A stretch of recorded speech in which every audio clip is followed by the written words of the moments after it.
Mesdames et messieurs, c'est toujours un réel plaisir d'être parmi vous. Bonsoir et bienvenue dans cette nouvelle édition. À la une de l'actualité de ce soir, le candidat numéro 3, Andra Zouel, et son épouse ont prié avec les chrétiens de l'église FPVM Tanananjan à Panjan ce matin. À cette occasion, les dirigeants de cette église l'ont remercié d'avoir reconnu le FPVM en tant que grande église quand il était encore au pouvoir. Les détails avec Sylvain sur les images de Nzar Jiansu. Une nouvelle histoire est écrite pour l'église FPVM. En 21 ans d'existence, cette église n'était qu'une association chrétienne. Le 8 septembre, dernier conseil présidé par Andra Zouel, la décision de reconnaître le FPVM et deux autres églises en tant que grande église a été approuvée par le gouvernement. Aujourd'hui, le candidat numéro 3, Andra Zouel, et son épouse, Mialra Zouel, ont assisté à un culte au FPVM Tanananjan Panjan. À cette occasion, la nouvelle charte a été célébrée. Andra Zouel est lié à la nouvelle église protestante de Madagascar. Il a toujours été uni à cette église et à son éducation spirituelle. Et même si l'église a connu la persécution et la fermeture en 2005, ils ont toujours été liés. C'est une amitié qui a été prouvée par l'histoire.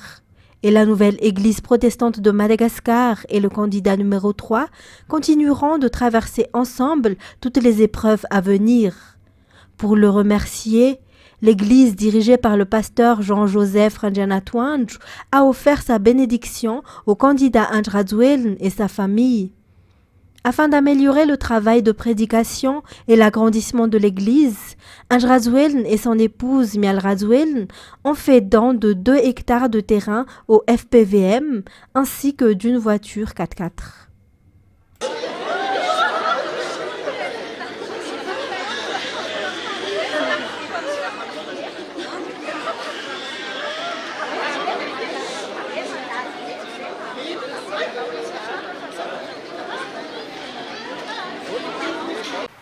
En politique, le préfet d'Antananarivo, le général Angelo Ravelnarivo, a déclaré que la population ne devrait pas se laisser manipuler par les politiciens qui veulent semer le trouble. S'ils veulent une discussion, ce n'est pas dans la rue qu'il faudrait le faire, a-t-il souligné ce jour à Timbazaz lors d'une réunion de l'OMC. Les détails. Il n'y a pas et il ne devrait pas y avoir un trouble dans le pays si les 11 candidats à la course présidentielle sont véritablement patriotes et s'ils respectent le peuple. Ce dernier, Malagasy, ne devrait pas non plus accepter de se faire manipuler par ses politiciens, a déclaré le préfet d'Antananarivo, le général Ravelnarivo Angelo, qui souligne que les forces de l'ordre sont toujours prêtes à protéger les intérêts de la population. C'est pour cette raison qu'une réunion de l'OMC et du préfet a eu lieu aujourd'hui à Timbazaz. Des mesures seront prises si d'aucuns chercheraient à transgresser la loi, a souligné le préfet. D'ailleurs, les 11 candidats n'ont pas demandé une autorisation de manifester, a-t-il précisé. Le préfet d'Antananarivo appelle la population au calme et lui demande de ne pas répondre à l'incitation des 11 candidats. Poursuivant par les actualités sociales, le ministre de la Population, Souaflira Princia, appelle les Malagasy et les partenaires à prendre particulièrement soin des personnes âgées en cette célébration de leur journée mondiale.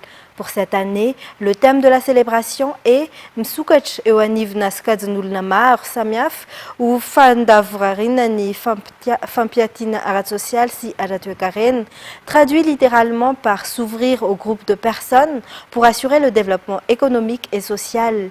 À Madagascar, le nombre de personnes âgées de plus de 60 ans est de 1 150 000, soit 4,5% de la population. 300 enfants et jeunes de moins de 18 ans ont bénéficié de jugements supplétifs d'actes de naissance dans la commune d'Ampar, région Itassi, à travers la collaboration entre l'OIF et le ministère de la Justice.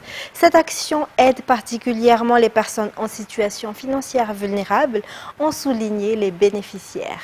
Les détails sur les images de Yves Chanel. La justice de proximité fait partie de la politique du ministère de la Justice.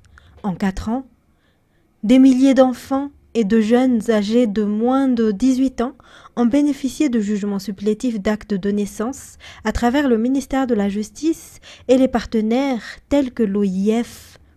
Selon les bénéficiaires dans la commune d'Ampar, région Itassi, cette initiative leur est d'une grande aide.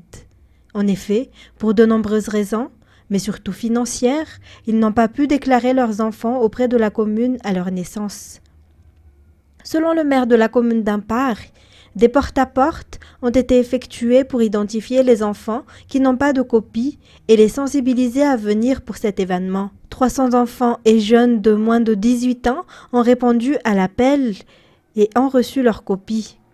La distribution de copies gratuites se poursuivra dans les autres communes de la région d'Itassi. L'objectif du ministère et de l'OIF est de faire bénéficier de copies 4000 enfants de cette région.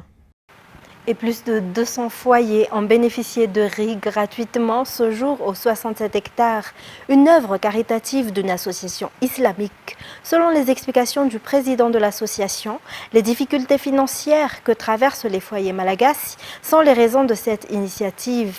Il a également rajouté que c'est dans les moments pareils qu'il faut démontrer la solidarité et l'union.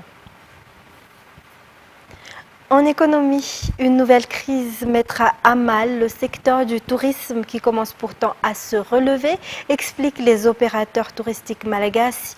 Pour ces 3 derniers mois, beaucoup reste encore à faire selon le ministère du Tourisme. Fanjesena Mirai fait le point. 2 ans après la crise sanitaire, les opérateurs touristiques ont encore du mal à se relever. Néanmoins, les touristes commencent à affluer actuellement. Leur nombre se rapproche de celui de 2019. Mais en cas de nouvelle crise, ce secteur sera totalement détruit selon ces opérateurs. Les sites touristiques sont de nouveau pleins. C'est notamment le cas d'Indas Bay où presque tous les hôtels affichent complet, surtout en cette période de haute saison. Les efforts du ministère du Tourisme se poursuivent pour améliorer ce secteur. Ainsi, Madagascar participera à des événements internationaux, explique le ministre Joël Ranjamanjantu. Pour ces 3 derniers mois, le ministre s'attend à ce que le nombre de touristes augmente davantage, raison pour laquelle la stabilité et la sécurité devraient régner. C'est ce qui nous conduit à l'actualité internationale. Un attentat suicide a frappé ce jour le centre d'Ankara devant l'entrée de la direction générale du ministère turc de l'Intérieur. France 24. L'attaque a eu lieu dans le centre d'Ankara, devant la direction générale de la sécurité du ministre de l'Intérieur.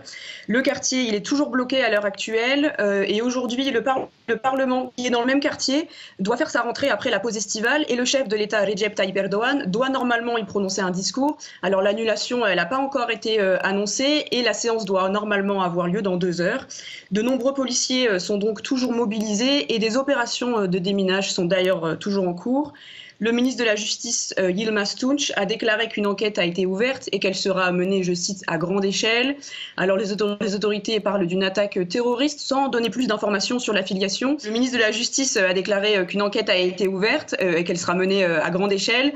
Pour l'instant, on ne connaît pas l'affiliation de l'organisation qui aurait fait cette attaque terroriste dont parle le gouvernement. En 2015 et 2016, on se rappelle que la Turquie avait fait face à une vague d'attentats sur son territoire. Et plus récemment, en novembre 2022, l'explosion d'une bombe à Istanbul avait fait 6 morts. L'État turc, il avait alors accusé le Parti des travailleurs du Kurdistan, le PKK, d'être à l'origine de l'attaque. Mais en fait, l'organisation avait démenti cette accusation. Et puis l'envoyé spécial de France 24 fait le point sur la mission de l'ONU attendue dans le Haut-Karabakh et sur la situation des réfugiés arméniens qui ont fui l'enclave. Les détails. Très peu d'informations filtrent quant à cette mission de l'ONU qui a été annoncée. On sait que c'est une mission qui a pour but d'observer les besoins humanitaires alors que l'Organisation des Nations Unies n'avait pas eu accès à l'enclave depuis plus de 30 ans, disent-ils, pour des raisons tout simplement de géopolitique compliquée et de sécurité. Ce sera une délégation composée d'une dizaine de personnes qui devraient arriver au Haut-Karabakh durant le week-end. Donc on imagine que ça serait probablement aujourd'hui. Ils arriveront par voie aérienne. Il a été également précisé que seules les questions de protection et de besoins humanitaires seront analysées, que toutes les questions de droits de l'homme, notamment d'éventuelles exactions, seront exclues de cette visite. Cette mission, elle intervient alors que, vous l'avez dit, près de 100 000, plus de 100 000 Arméniens du Haut-Karabakh ont d'ores et déjà quitté l'enclave, ce qui fait fortement réagir, évidemment, notamment les autorités françaises par la voix du ministère de l'Europe et des Affaires étrangères. La France qui déplore que l'Azerbaïdjan autorise cette visite à un moment où tout le monde a fui et sous le regard complice de la Russie. Sur place, ici, à Goris, il y a plus de 100 000 personnes qui ont transité, qui se sont fait enregistrer dans les tentes qui sont derrière moi. 100 000 personnes sur les 120 000 personnes que comptait le Haut-Karabakh. Ça veut dire que 80% de l'enclave est à présent vidée de sa population. Selon l'ancien protecteur des droits de l'homme du Haut-Karabakh, il resterait quelques centaines de personnes sur place, notamment des volontaires, des bénévoles, des fonctionnaires ou encore des médecins ou des urgentistes. Au poste frontière un peu plus loin de Kornizor, le dernier poste frontière avant cette ville de Goris, à présent il n'y a que quelques ambulances qui partent et quelques voitures. Ce matin j'ai pu voir arriver une voiture chargée à ras-bord avec une famille à son bord, mais on est loin de la foule de ces derniers jours. La question qui se pose à présent, c'est que vont devenir ces habitants du Haut-Karabakh, ces 100 000 personnes qui vont devoir intégrer l'Arménie. L'Arménie, un pays de 2,8 millions d'habitants. Pour l'instant, écoutez, seules 35 000 personnes ont trouvé une solution de relogement temporaire. On peut les voir notamment dans les hôtels des environs. Les gens avec lesquels nous avons pu parler, notamment hier, nous disaient qu'eux, ils souhaitaient quitter cette zone frontalière avec l'Azerbaïdjan le plus vite possible, car ils craignent toujours pour leur sécurité. Les familles nous disaient qu'ils avaient des solutions pour 2 ou 3 jours, mais aucune solution pérenne. Il y a donc un sentiment d'incertitude qui domine ici, un sentiment de colère, comme on a pu l'entendre dans les témoignages que vous venez de passer à l'antenne. Une famille nous disait hier en vouloir terriblement au Premier ministre Nicole Pachinian, qui, disent-ils, a vendu le Haut-Karabakh. Voilà, c'est vraiment ces deux sentiments qui dominent ici, c'est l'incertitude quant à l'avenir et la colère face aux autorités arméniennes. Pour terminer, le Congrès américain a adopté samedi soir, à 3 heures seulement du shutdown, un projet de loi de financement provisoire permettant d'éviter une fermeture partielle des administrations fédérales américaines.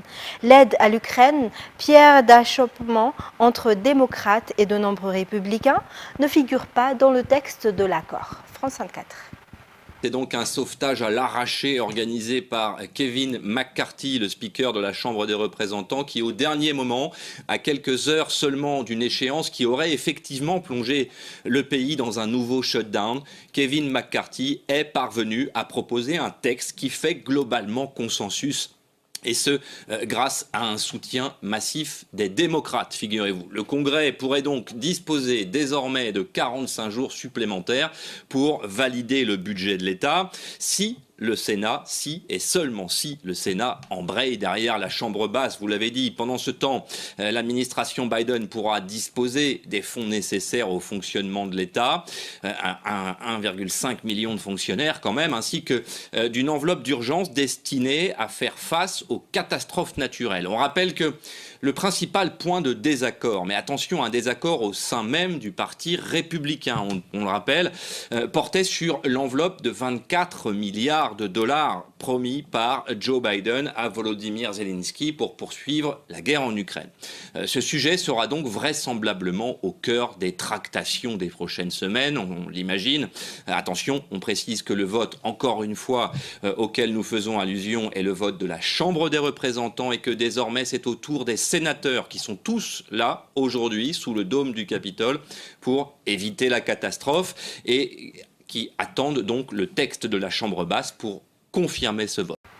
C'était les points essentiels de cette édition. Mesdames et messieurs, merci à vous de l'avoir suivi.